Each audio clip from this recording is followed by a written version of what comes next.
Thank you for joining us for the first TRADOC Leader Professional Development discussion of 2022. I'm Sarah Houck, the Command Information Chief for TRADOC's Communication Directorate, and I'll be moderating today's event. We're starting the new year with a discussion on creating culture, leadership, and to help lay out this important aspect of every institution, we've got some experts joining us. First is Lieutenant General Maria Gervais, Deputy Commanding General of TRADOC. Welcome, ma'am. It's always a great time to have you here with us for the LPD. Last time you were with us, you were actually on the other side as a guest and a panelist, so it's great to have you in studio and on the other side of things. So welcome, ma'am. Well, thank you, Sarah. It's great to be back again and to be on this side. And so good morning, teammates, and Happy New Year. I mean, it is a great honor to be able to host this very first Leader Professional Development Seminar. I mean, when you're thinking about it, I mean, culture and leadership, what two great topic areas to talk about. And also to be the host and with our guest, Ginny Clarke. I mean, absolutely amazing if you've read her bio and what she's done throughout her career. I mean, what she's going to talk about from what her experience has been, you're going to find is going to be very similar to what we are discussing inside of the Army. So, Sarah, it's a great opportunity to be here, and thank you so much, and I look forward to the discussion. Absolutely, and we are super excited to have Miss Ginny Clarke with us today, and you as well, ma'am. So thanks again for being part of the discussion. Like I mentioned earlier, today we're going to talk about leadership and how it's so vital in shaping an organization's culture. Today's guest, Miss Ginny Clarke, is a holistic leadership strategist and former director of executive recruiting at Google. Ms. Clarke is a proven expert at driving diverse leadership and has advised at the highest levels of corporate America for decades. She's helped thousands of executives elevate their careers through her expertise. At Google, she led the company's diversity, non-tech recruiting, and leadership internal mobility teams.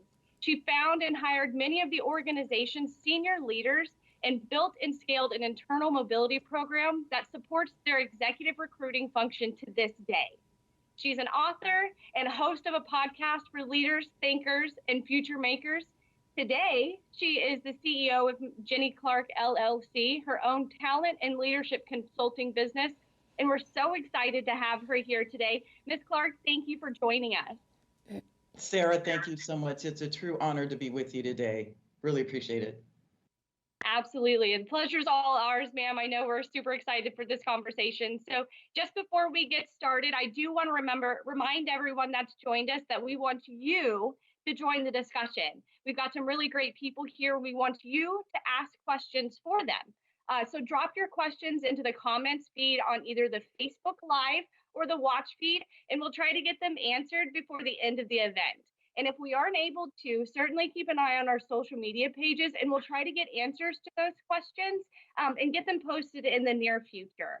And now that we've introduced everyone and gotten everyone excited about this conversation, let's go ahead and get started.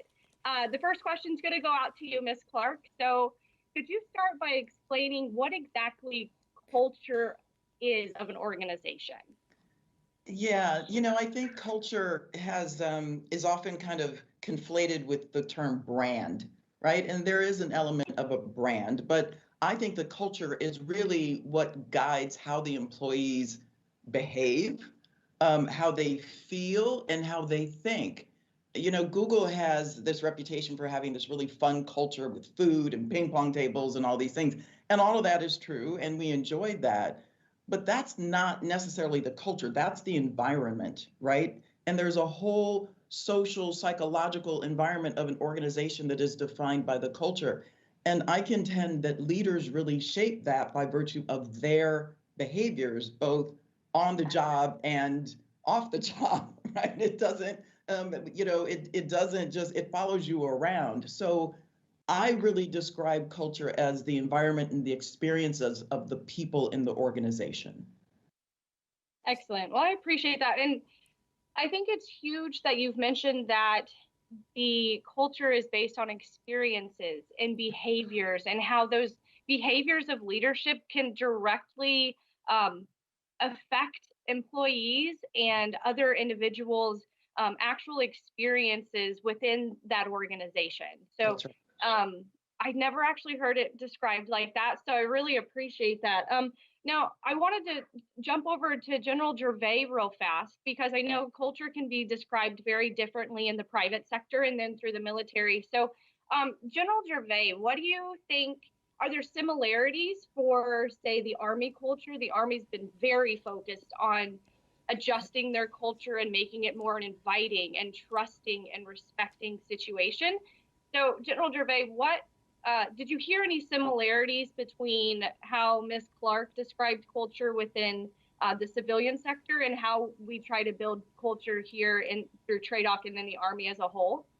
Yeah, hey, so great question. And as if you listen to what Ginny Clarke said, I mean, it is what really guides the organization and how we act. So if you think about it, the similarities between what she said and the Army, I mean, it is very similar. So for example, the culture that we have, our foundational elements are our values: leadership, loyalty, duty, respect, honor, integrity, personal courage. I mean, if you think about that, and selfless service too, those are our values. And those values are very fundamental on who we are, what we want to do, and what we stand for.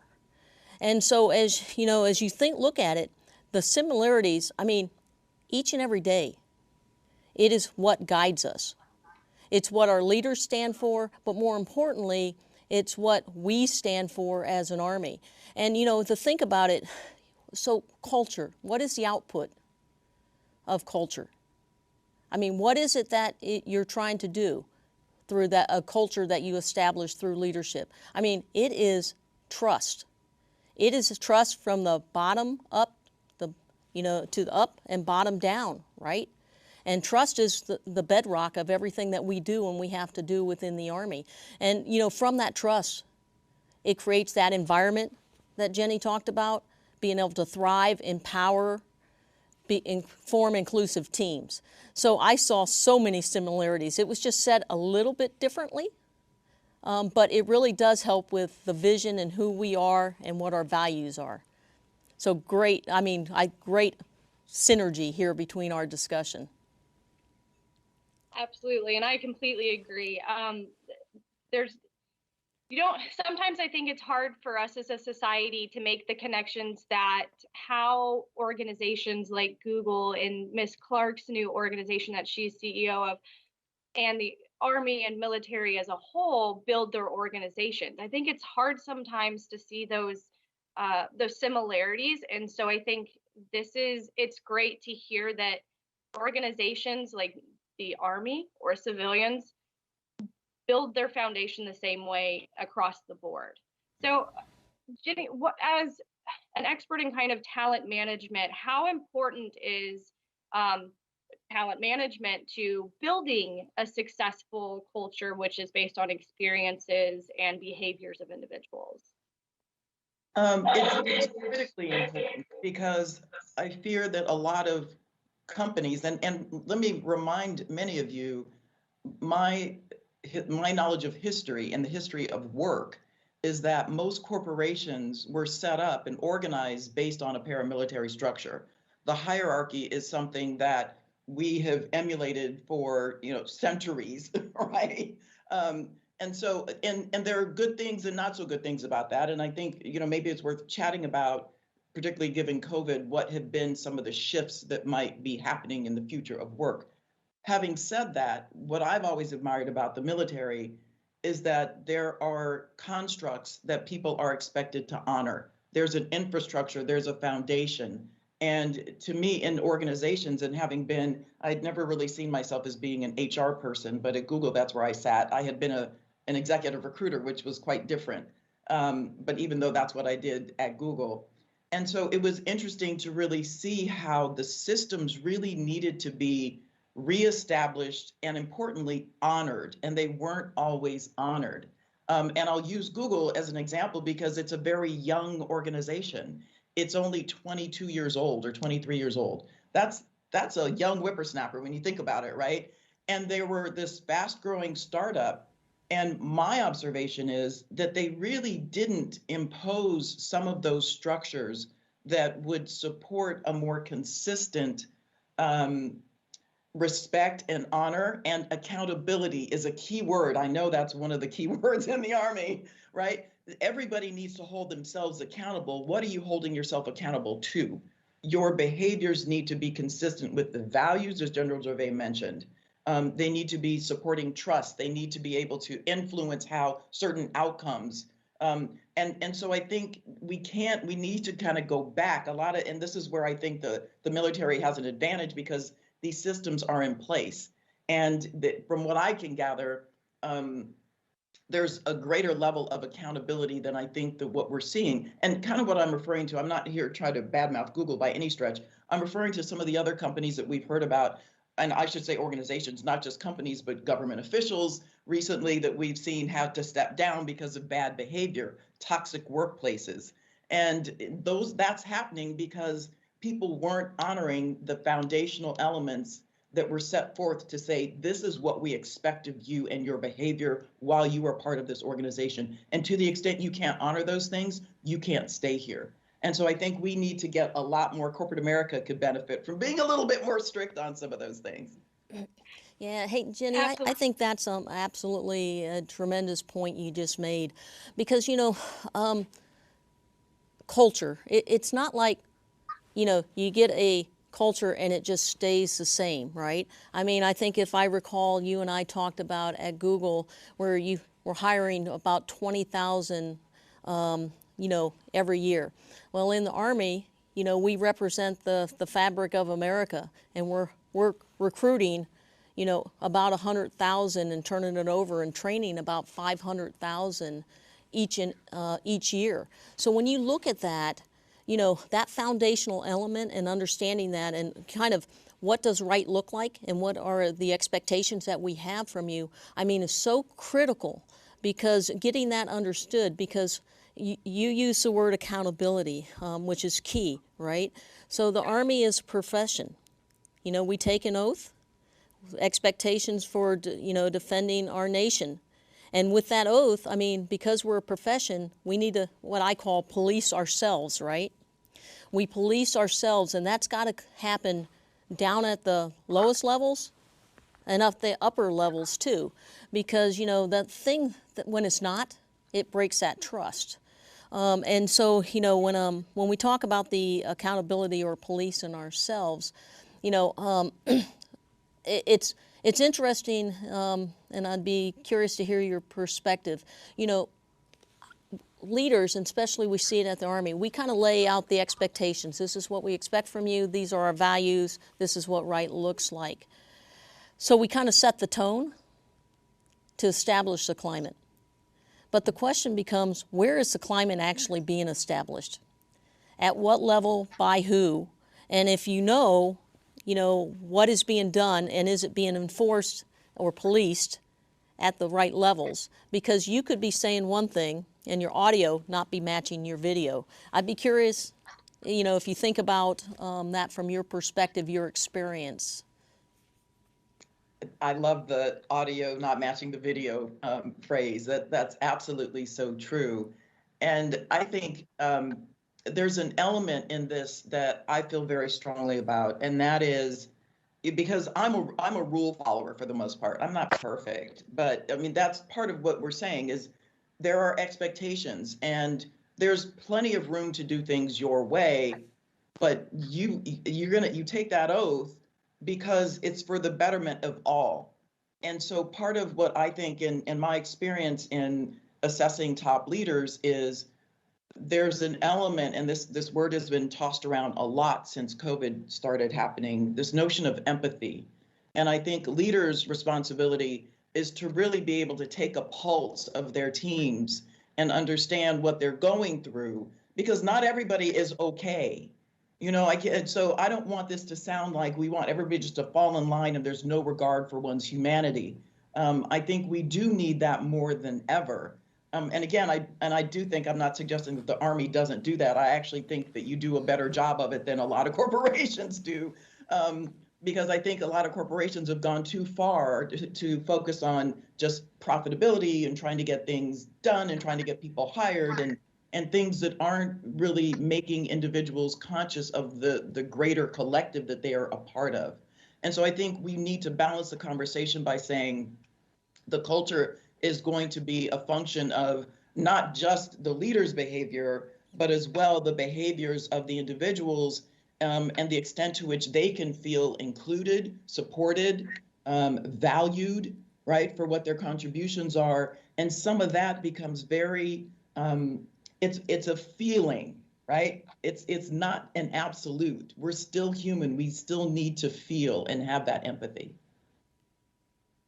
Yeah, those are really great points that you make, Jenny, about being people and making people feel as if they're part of something bigger and they're included in the larger picture. Because I know over the last 2 years or so, the Army has been really, really focused on adjusting their culture and introducing a culture that speaks to those that we are wanting to join us. So we have adjusted how we're communicating the values of the Army and how they can play into the team of that, because we know that different generations see a culture and see the Army through a different lens.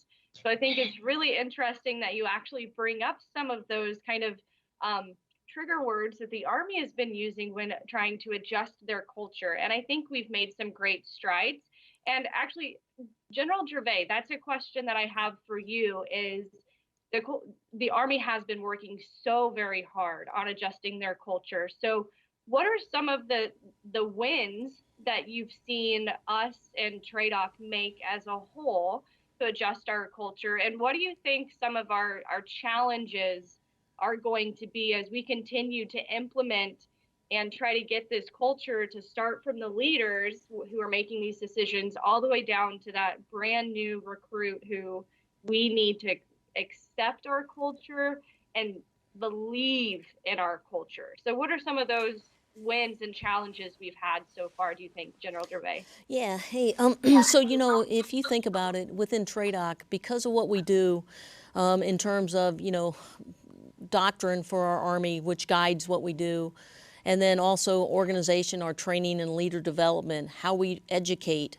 and then the fact that our sessions mission kind of is the recruitment piece where we bring in, the new kind of civilians and we take them through a process so that they become a soldier in our basic combat training or our one station unit training piece of that. So when you take a look at that, you really drive change in our Army through all of these lenses that I just talked about. And so when you just start with what are we doing in our basic combat training? I will tell you, if you talk to, those that have went through before, they're going to tell you about the time, where you came in, you got them off the bus, you were in their face, and, it was very intense process. We've kind of changed our approach as we bring in these new young soldiers. It's still intense. The intensity comes from having to actually execute the task and become a member of that team. Where we've changed is how we bring them in. We bring them in and we show them how our professionalism. We show them the importance of the mission that we do. And we create the situation where they want to be part of that team because of what we do each and every day. We've also changed inside of our basic combat training the model. The model is now going to allow the first 2 weeks is now going to really be focused on those things that really they have to understand. The things in terms of what our values are, why they're important, the different processes that what right looks like. For example, what might have been okay at home to call somebody is not what we expect here. Now, I think what's important here is we just got to remember people are a product of growing up, right? How they grew up, what they were exposed to, what they think, potentially what was right in one place may not be exactly what is right in the next. So in our basic combat training, we've changed the first 2 weeks so that we can really drill down and focus on that very heavily so that we can start to set the stage because, You want them to understand that from the very beginning as they come through. We've also changed our professional military education. We're changing things, for example, how do we select our leaders for command? Through our command assessment program. We're also focusing on our, how do we develop our leaders from the very beginning? And we call this Project Athena. This is something where we're allowed, it's a self-development tool for our leaders at every level where they get an assessment and they get feedback, they get coaching throughout their entire career at different points of their career, which is really a thing that you want them to understand in terms of what is right, what is not, and how do I develop myself so that I can make sure I'm applying those leadership skills. We're also creating lots of different vignettes, because what we found is, and it'd be curious, Jenny, to hear your perspective, as we're talking to the Generation X, Y, Z, they're different. They grew up with technology in their hand. They're native to technology. What's important, they have different skill sets. So we had to change our approach to understand that. And as we're talking through some of our initiatives, what we find is that their heads are going like this, but they don't fully appreciate, no, how do I actually take what you just said and apply it? So now we're trying to get to more immersive type environments that will allow somebody to really see themselves in it and how they react and don't, so that we can do instantaneous, corrective, and learning through different repetitions and sets. And then the last one I'll mention is, it's just not about that piece of it. We're also changing some of the things in terms of how are we changing from a physical standpoint to get after how do we better care for our soldiers, through our H2F, which is really a holistic fitness, everything from spiritual, diet, to physical, emotional, the whole person concept. And we're also driving change through our physical training, through our Army Combat Fitness test, so that we can better focus on developing from an individual standpoint the things that we're going to have to do in concept. So those were just a broad brush. I know it took a little bit of time, so I'll just pause, and Jenny, if you want to jump in, or Sarah, if there's more questions on that, I'm open to exploring any way you want to go with it. Yeah, we've definitely, Ms. Clarke, did you have any, feedback on how these initiatives that we've kind of adopted, do you think we're moving, from your perspective and your experience with leader development, do you think we're moving in the right direction, especially talking about how leaders are so integral to shaping a culture of an organization? Yeah, I think you're ahead of the curve in many ways, because I think in the corporate world, there's a lot of talk about those things. I'm not sure they're actually being activated. And I would say, again, I'm not here to disparage. I'm making observations based on my 30 years being in the corporate world.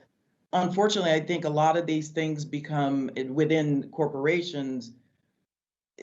Again, it goes back to that whole notion of what's driving leaders' behaviors, right? Because an organization is made up of people, and the leaders are the ones who are ultimately accountable for the direction and the performance and the outcomes.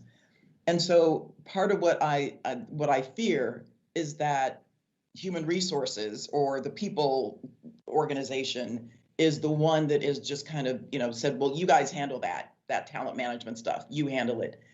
And it's such a miss, because the senior most individuals in the organization are the ones who need to be the standard bearers of what is expected, not just in the execution of the work, but really in the care and feeding of all of those, dare I say, soldiers, those people in their organization, right? I mean, the parallels are direct. And General Gervais, I loved some of the things that you were mentioning, some keywords for me: professionalism. That's not being taught in corporate America anymore. It's not necessarily being modeled to the extent that it was when I came out of business school X number of decades ago. Two other key things that I think are absolutely essential: feedback and coaching. I talk nearly every day about feedback being one of the most critical leadership behaviors that needs to happen. And I also feel strongly that a leader can only give that feedback when they have, and I'm coming back to this personal piece of, I need to know myself as a leader. What motivates me? What are my strong points, my competencies? That's a term that I use a lot because to me, competencies are not just skills. They're skills, they're knowledge, and they're an ability. Because you can have the skill, but if you don't have the full knowledge and context of when to apply it, and then have the ability to execute on it, then it's kind of not so useful. So competency to me is that thing that, and there are many of them. And as a recruiter, I learned to do competency-based assessment for senior leaders. And I think that's a lot of what General Gervais is, referring to. But I think the way that you're talking about it and thinking about it is literally ahead of the curve. You really are much farther along in the execution. And I would go back to something I said before, which is you have the advantage of having a system that is undergirded with these principles and values of respect and honor and accountability. And I think that is setting you up for success. Yeah, so Sarah's the part of the question I didn't answer, and it was great to hear this piece. You asked about what were the challenges in my last question. And so, as you think about it, the challenges to me that we see, first of all, you always got to be assessing your culture. And you always got to be assessing how do you need to change your culture to drive that change. And so, one of the concerns would be, if you aren't willing to do that, then I think the challenge you're going to have is irrelevancy, or the status quo is going to stay. And so I think that's one. I think the other thing, and Ginny, yeah, we do have that system underneath, but through our assessments, we know we have some challenges. I mean, we have some harmful behaviors just like anybody else that's out there that we're really tackling pretty hard. And we're doing it so that we can make sure that we have established that foundation down at the lowest levels. For example, we have, this is my squad, and, we're trying to get after things in terms of understanding our soldiers and understanding, having our junior leaders and our leaders at all levels understand, and you kind of mentioned it, how do you take care of your people, right? What does it mean to care for your people? So, we say, people first, winning matters, because winning does matter in what we have to do for our Army, for our nation. But at the same time, people first means you understand, one, yourself, you understand those, and so in a squad we have this is my squad, and so that's like the smallest element that's down there. But that leader needs to understand everything about their soldier. What are their strengths and weaknesses, not just on the professional side, right? Because the things that are happening on the personal side will have the impact on the professional side of this. So understanding the young soldier, or a squad leader or leader at any level, what are they struggling with personally? And then how can you assist in them overcoming that challenge? Because a couple of the things that we're kind of seeing across the board, and we grew up without the technology. Okay, I had a little technology when I came in, but you know what I mean. And we grew up through experience in it and learning through that. Well, today, one of the phrases is, hey, just Google it, right? Or, I'm not putting a pun on Google, but that's what they do, right? How do you solve this? Well, they're struggling their way through that. So we want to make sure through This Is My Squad, we take ownership of developing that soldier, and not just the soldier, the family coming into our organization, so that we can get after those harmful behaviors like sexual assault, sexual harassment, so we can get after a suicide challenge, and extremism and racism. We're trying to do all of that by setting that good foundation at all levels, and then putting those programs in place so that we can get our leaders and soldiers to understand that, because what we found throughout, my career, they won't care until they know you care. So, Yeah. Sarah, hopefully that No, answered the second part of that question. No, it did. And I appreciate that, General Gervais, for you to circle back and kind of discuss some of the challenges that we are facing as an Army and trying to really adjust this culture, because changing a culture is a big lift. As Jenny mentioned, Google has really put some time and effort into it, but they're a young organization. Yeah. So if they face similar challenges to changing their culture when they're a young organization, think how difficult it is for an organization like the Army, who's been around 4 times as long as Google, and trying to make those changes. It's a really big deal. And so these conversations about how leaders, they're in their positions because they have a passion for what they do, or we hope that they have a passion for what they do. So we kind of talked a little bit about how trust is a key element to helping change the culture. That trust has to be in the leaders. And we know that sometimes the leaders are unfortunately the most distrusted individuals in an organization. So my question would be to you, Miss Jenny, how can leaders ensure that they are a trusted voice that somebody is going to want to model themselves after and live by the culture and the visions and beliefs and left and right parameters of an organization? How do leaders build that trust? The Army uses this as my squad, and they're attempting to get into the weeds with their folks and have those personal conversations. So how can they take that one step further and build that trust with their teams to really start making effective change on a culture? Yeah. A couple things. One, I feel compelled to make a distinction between managing and leading. And I read a great Harvard Business Review article that talked about the difference between them.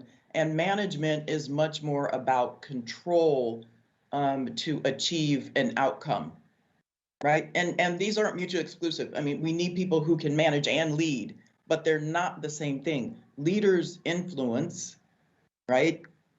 Leaders are the ones who are modeling and influencing managers, and they might also be managing people to achieve a certain task or set of tasks.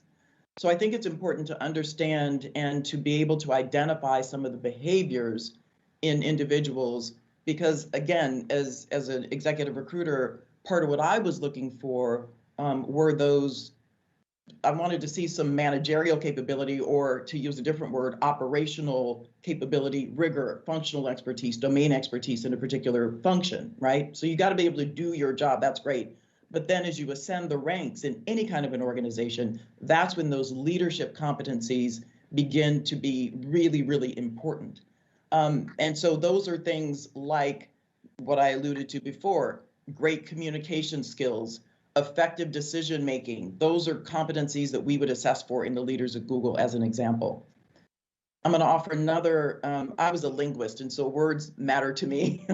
So I'm going to offer another sort of characteristic, if you will, or an attribute that I think is really important. And I'm reminded actually of.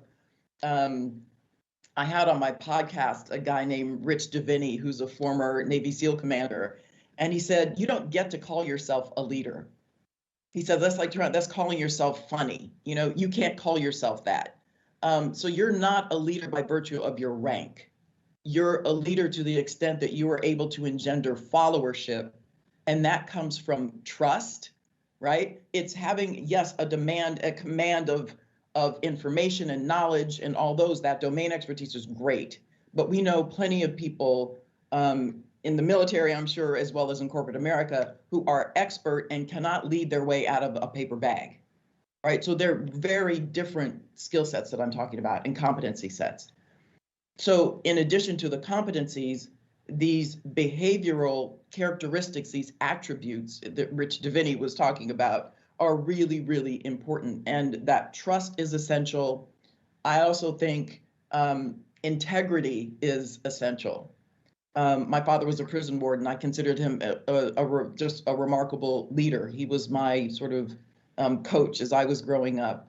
And the integrity with which I always saw him operate, he respected other people at all levels of his organization. His team, the inmates, there was respect for them as human beings. So I think that is essential. You can never see yourself as being better than anybody else. And in fact, you need to, the humility piece and the suppression of an ego is absolutely essential for a strong leader, in my opinion. That's what I've observed. And the suppression of the ego to me is the same as being self-aware. And this was something that, and I'm back to that. I know this is sort of a theme. I keep pointing to self because I think that's what's so important. And it's something that I saw early in my career as an executive recruiter, where I met some very senior people. I was interviewing them for roles, and I was initially a little intimidated, as I'm interviewing these very senior, big titled people. And as I interviewed them, I kind of went, really? You're a CFO? You're a president? I wasn't that impressed. And then I met somebody who really, really impressed me. And I thought, well, what did he have that made me feel so bought in, right? And it was his self-awareness. He could be vulnerable. He could talk about what he had done wrong. He could talk about how he wanted to help other people grow. And I think one of the most important questions that I would ask leaders as I was assessing them, can you tell me about someone you've had on your team who has gone on to be successful in large part due to your support of their ascension and their career? And it was remarkable how many people kind of went, I hadn't really thought about that. But think about it. That's a leader's job. It's to help unlock the potential and the capability in the people who are under them. You're not asking for blind faith. You are asking for people to trust you because you have a vision. You're also going to rely on them for information that's going to support the benefit of the greater good. And so that's kind of how I'm looking at leadership. Those are wonderful points. And I think the Army has definitely been focusing on how we can make adjustments to pull that talent out of individuals or place them in a situation that they're going to be able to use their knowledge, skills, and capabilities that you're discussing to their full potential, to be the best member of the Army team that they can be based on focusing on them. Right. And your insight actually feeds right into a question that we got from the audience is, how do leaders ensure that they are making decisions on cultural change that are going to actually make a difference in a younger generation? Because cultures are everlasting. And I know General Gervais will have an insight on how TRADOC in the Army is making those decisions to be sure that we're setting the Army up for success. Because let's be honest, every culture is a foundation for future generations to take over. So how do leaders make changes that are actually going to positively benefit younger generations or the younger members of their organization? It's a fabulous question. I think so much of it has to do with, again, that leaders, I'm back to this sort of empathy, their ability to understand themselves, so that, because if you can't see it in yourself, it's pretty hard to see other aspects of people who are different. By definition, they're going to be different from you, right? You don't want an army of automatons. You want people who feel and perceive and see things differently. We know that diversity is what strengthens any organization. And so the leader's job is to really untap and activate all of those capabilities of each individual. And that means not writing somebody off and saying they're a failure because they couldn't do X, Y, and Z. Well, what else do you see in them that they might be able to do that could benefit the organization? So that, to me, and I said it differently before, but I think that the culture is going to fall out of that, and setting forth the expectation for the behaviors of these individuals at all times that honor the underlying values of the Army, and making it such that each individual feels responsible for their brother or sister. You're holding one another accountable as well. This shouldn't be, I'm just going to look the other way and pretend that didn't happen. That's not good enough. That's dishonor as far as I'm concerned.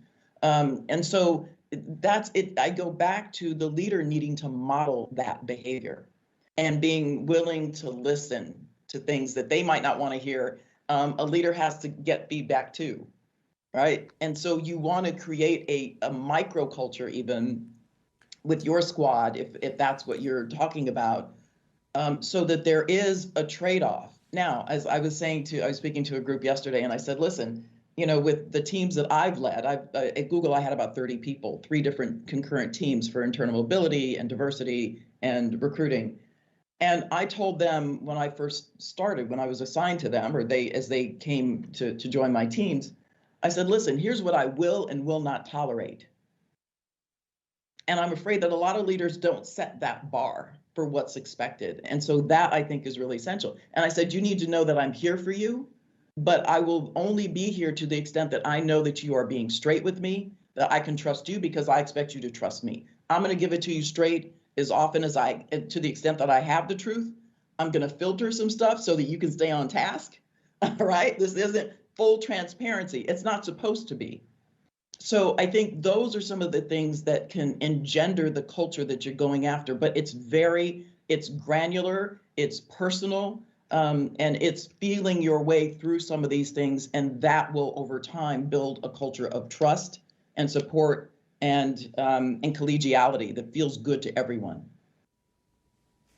Absolutely. And again, everything you're saying sounds just like you're sitting right next to General Gervais when they're making decisions on how we're going to introduce culture into these new recruits that we're bringing in, and just those basic combat training individuals who are trying to get folded in. So, General Gervais, I want to ask you, from a military leader perspective, how is it that when your teams sit down to make these initiatives and kind of look over the culture and see what needs to be changed, how are you implementing that people piece into adjusting and creating and building these new initiatives? Because I know the Army is all about people right now. We are a people business. That's what TRADOC says.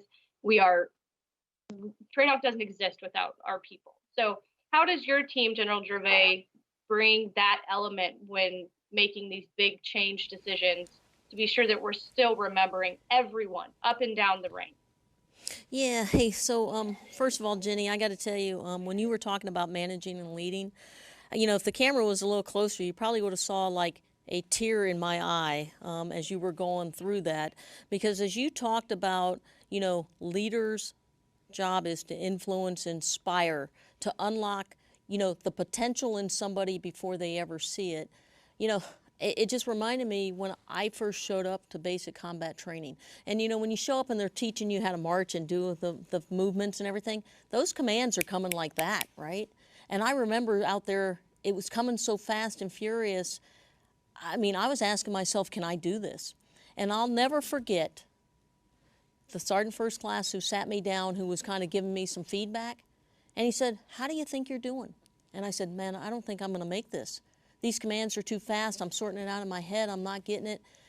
And I got to tell you, he put his pencil down and he goes, well, let me tell you what I see in you. And I tell you what, he changed that entire dynamic and and I remember, just from that day on, just, how much more comfortable I was. He said, you will get that. But here are the different things I see in you. So, like I said, I had a little tear in my eye when you were saying it, because that is so powerful. Inspiring leadership is so, so powerful. And sometimes we don't fully appreciate the impact that we, and I'm going to say we, and I'm going to first say leaders, and then I'm going to say people.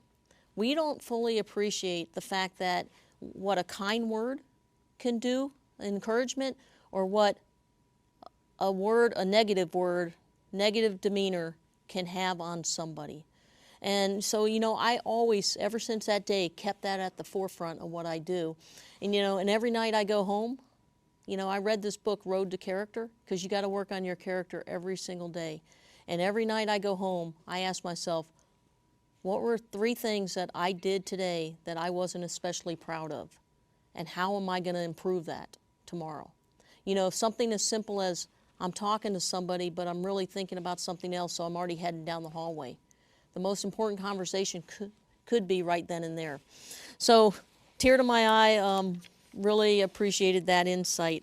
Now, to get to the question, the benefit for younger generation, I think that is really critical, and it has to start first, and Jenny mentioned it, it's self-awareness. It's the self-awareness of where you are, but it's also the self-awareness to understand what is important to that generation, what can they bring to the table, and then what is the future that we need to take into account. And so it's really important. And look, I'll just be the first one to tell you, I think the biggest barrier to driving the cultural change, especially to making an impact to younger generations, okay, it's us old folks. We're comfortable. We went through this. It worked for us. And so we take the approach that, hey, we probably doesn't need to change. But if we understand the younger generation and the things that are important to them and what is working and what's not working, and it's important. And so what we found is we've done a lot of listening sessions. We have a lot of surveys and feedback that come out of that, and we get a lot of feedback. And then we take that and we ask, you know, inclusive, what does it need to change and how does it need to change from each of those surveys? And I'll give you just 2 examples real quick. So, you know, for the Army, you know, and every organization, I mean, diversity, inclusion, and equal opportunity is so, so important. If you look at it, 51% of America are women. And so, but if you look at our diversity, you know, we're doing okay, but we need to do better because that's a lot of talent that's out there that we're potentially not getting. And so when you look at it, there are things that were becoming barriers in terms of pregnancy, postpartum, and other things. And so what we're seeing is a lot of challenges that potentially were creating barriers for women and also creating them to get out.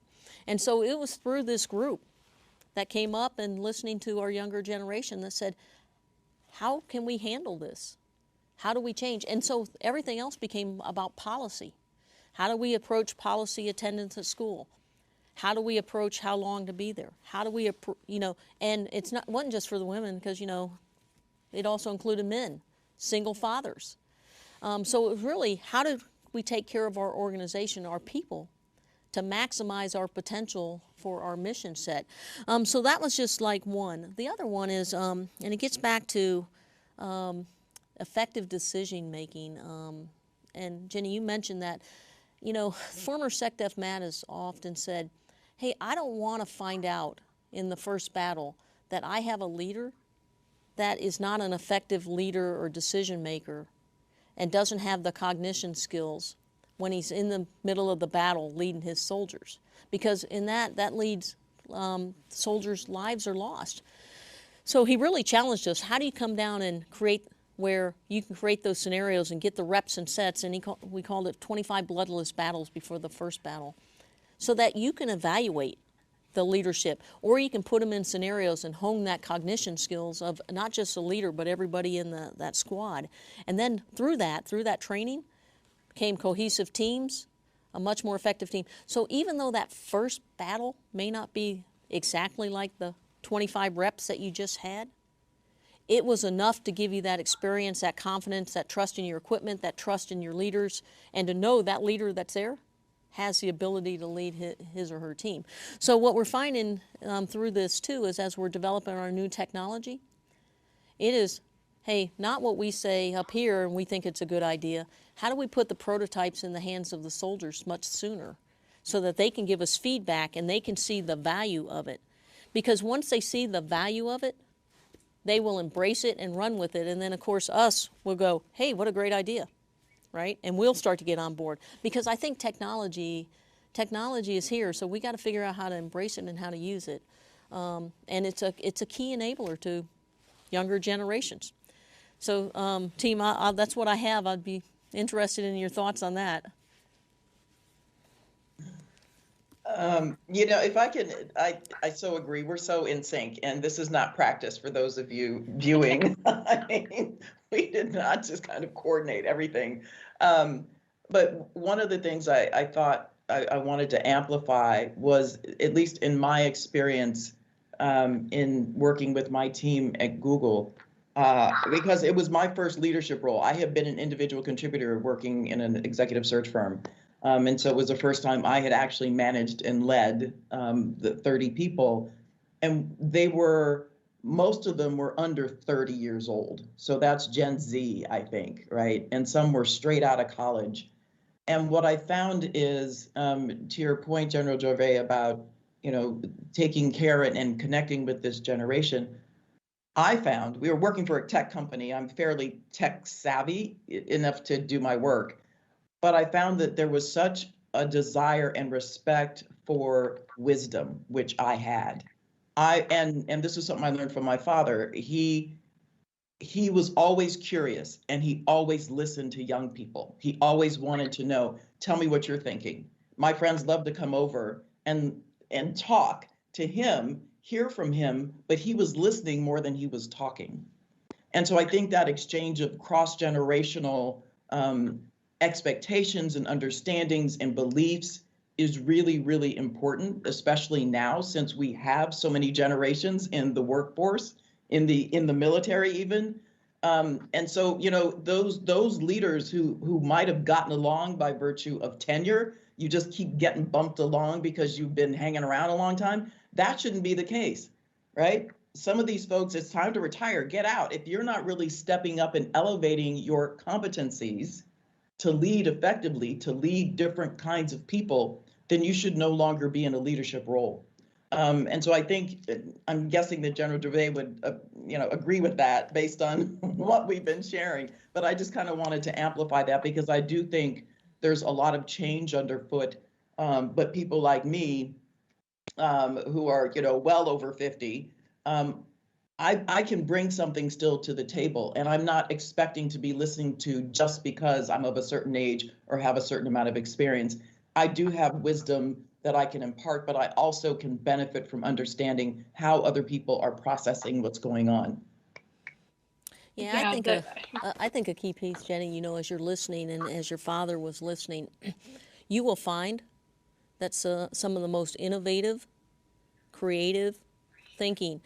And when you hear that, I think the best thing we can do for the younger generation to get to that positive change and benefit is to help bring it to fruition. Because see, that's probably where they don't have the legs, but the wisdom and the experience and what we can bring.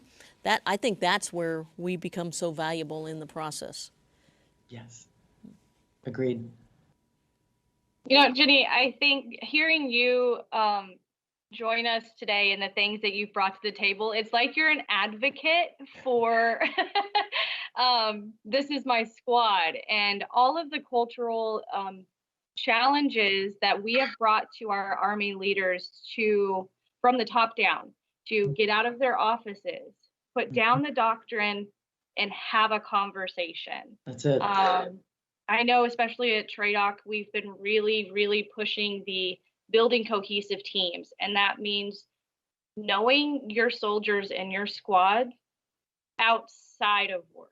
You need to understand them completely. And like I said, everything that you're saying sounds like you've got our This Is My Squad and Building Cohesive Teams manual sitting right there on your desk. So this conversation has been so insightful, and I almost hate to say that we've almost run out of time. So I really want to give each of you a chance to provide a closing thought and statement. I know you just provided an amplification of how important it is for leaders to listen to understand, and listen to get to know their individuals to truly be able to shape their culture. But before we wrap up, I just want to thank you again for your time with us today. This has been an amazing conversation. I wish we could have 2 more hours, but is there anything else you'd like to share with our audience before we do wrap up today? I think I would just want to say again how grateful I am and honored, truly. I've been so looking forward to this for the last several weeks, and telling people I get to speak to the Army. It truly is an honor. And so more than anything, I just want to reiterate, based on what I've seen in the corporate world for these several decades, I am proud to hear about all the things that you were doing in the Army, because as I said, we for so long have modeled ourselves without, I think it's been unwitting, but modeled the organizational structure after you. And so to know that you are, again, leading the charge, rejiggering, adjusting, elevating, changing to adapt to current conditions, to the workforce that's out in around in our country and around the world for that matter. And so I'm really excited and grateful and honored to have been able to spend this time with you.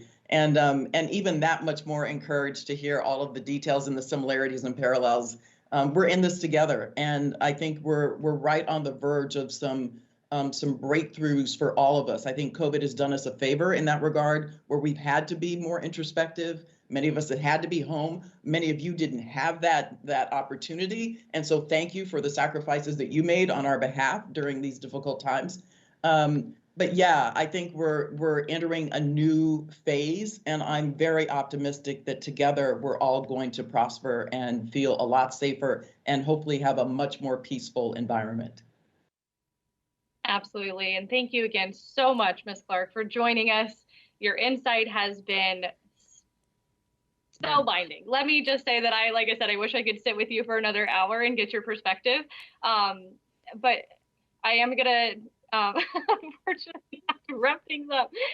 General Gervais, now I want to give you the opportunity as well to provide some closing thoughts and comments for our audience after this incredible discussion. So is there anything you'd like to share before we sign off, ma'am? Yeah, hey, thanks, Sarah. So first of all, Jenny, absolutely incredible. I think when we look at it, we're all trying to work our way through pretty much very similar or the same type of challenges and evaluating the approaches. So I think this exchange provides the opportunity for each of us to learn and grow through our organizations, but we're probably more similar than we are different. And so we, from the Army's perspective, and General Funk and myself, thank you very much for taking the time out to do this. And more importantly, thank you for your advocacy for your Army, our Army. I think what we found through this entire discussion, though, I mean, it does come down to leadership. Leadership is like, people often say it is the difference maker in this. And, we've seen it, good leaders, not so good leaders, and we've seen the impact that it can have on an organization and across our Army. And, presence and being present, is so important. So although technology is coming in, I will submit that presence, that wisdom, I think that just makes us more important than ever. Because, if you're not there having conversations, helping understand, you don't get the same thing through a text or an email, right? And so what we say is leadership is a team sport. You got to be present and engaged to make a difference, because, culture is really so important. And you want to make sure what you're saying is what is actually happening all the way throughout your organization. So, Jenny, thank you so much. And I could sit and listen to you for the entire day. This was awesome. And Sarah, thank you and your team for putting this together. Absolutely, ma'am. It was our pleasure to have you yet again. Like I said, it's nice to have you on the other side of the table this time, as bringing some TRADOC leadership perspective into this conversation. And it honestly sounds like one of our big things here at TRADOC is to try to build some trust and confidence in the American people. And hearing Jenny's insight from how the corporate America kind of builds their organizations, it sounds like no matter what choice, we're lockstep with them. And so the feedback and the learning that we've been able to do between Jenny and her knowledge in the Army, it's just really neat to see that connection and that overlap of just how we really are making an impact on society, whether we know it or not, based on how they build their organizations and hierarchies and things. So it's just really great to hear that the Army is moving forward in such a positive, accurate direction that our civilian counterparts are at the same time. So I just want to thank both of you again for your time today and this really great conversation. And I also want to thank everyone in the audience for tuning in. These LPDs are only successful with your participation. So thank you to everyone who tuned in and was able to get some questions to us, and we'll work on getting those answered. So creating a professional environment that's diverse and competitive and effective requires guidance from those in leadership. Organizations with healthy, accepted, and supported cultures find success by putting their people at the center of everything they do. The Army has made great strides in improving its culture through talent management, leader development reforms, and increased focus on diversity and inclusion. This culture will continue to foster success for the force's greatest asset, its people. And we appreciate everyone who joined us today. And we want everyone to join us again next month on February 4th as we discuss the importance of intrusive leadership in preventing suicide. Sergeant Major Thomas Campbell from the Center of Initial Military Training's G357 shop will share his battle with suicide. It'll be a really touching and moving LPD, and he'll be joined by Brigadier General John Klein, who's the commanding general of CIMT. We really would love to see you guys there for that important and moving conversation on intrusive leadership and preventing suicide. So thank you again, everyone, for joining us. And remember, victory starts right here.